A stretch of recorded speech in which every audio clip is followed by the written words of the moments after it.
Welcome to my YouTube channel. In this video we will discuss about ionization.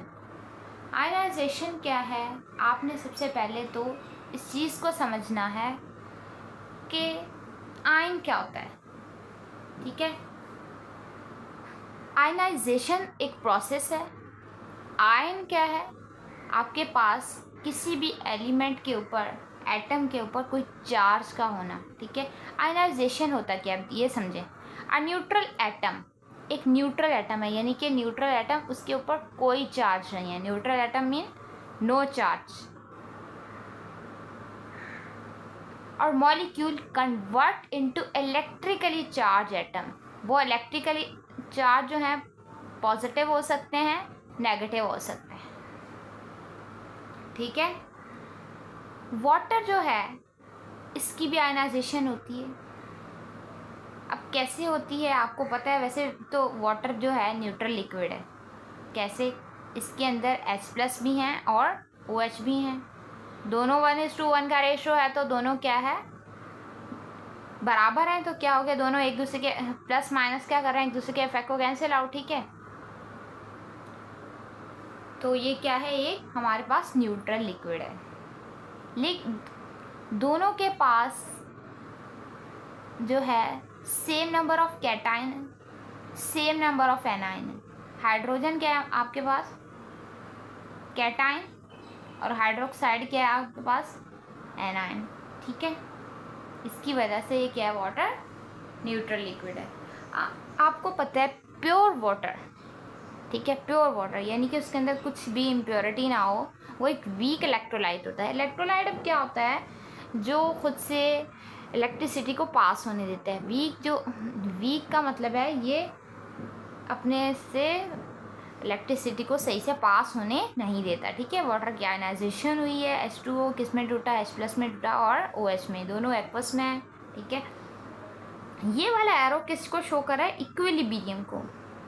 Equilibrium का क्या मतलब है, equilibrium यानी कि रिएक्टेंट से दोबारा प्रोडक्ट बन सकता है. आपके पास ये है रिएक्टेंट, ये है प्रोडक्ट. रिएक्टेंट से दोबारा प्रोडक्ट बन सकता है, प्रोडक्ट से दोबारा क्या बन सकता है, रिएक्टेंट.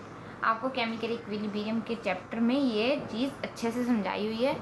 अगर अभी भी कोई कन्फ्यूजन है तो उस लेक्चर में जाके देखिएगा. ठीक है, जब इक्विलिब्रियम रिएक्शन हो रहा है तो आपको पता है इक्विलिब्रियम कांस्टेंट भी होता है. फिर केसी एक्सप्रेशन जिसे हमने सीखे थे, केसी क्या होता है, केसी इज इक्वल टू प्रोडक्ट और रिएक्टेंट. हमने ऐसे ही बताया आपको, और यहाँ पे भी ऐसे ही लिखा.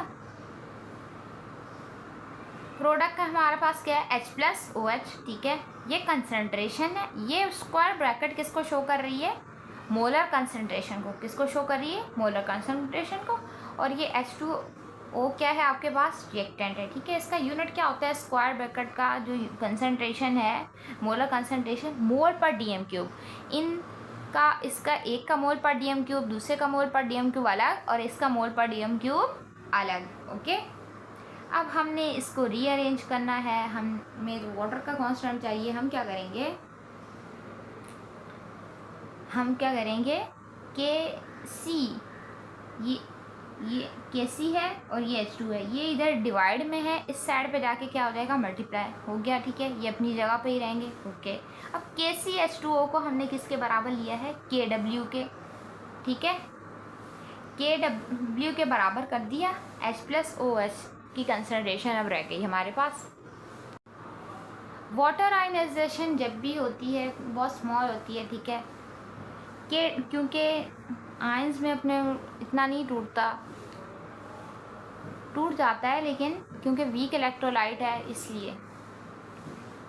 KW अब आपके पास क्या है, एक आयनिक प्रोडक्ट कांस्टेंट है वाटर का. KW से ही हो रहा है, W mean water, ionic product. Ionic product क्या, क्योंकि इसके अंदर H+ हैं और OH है.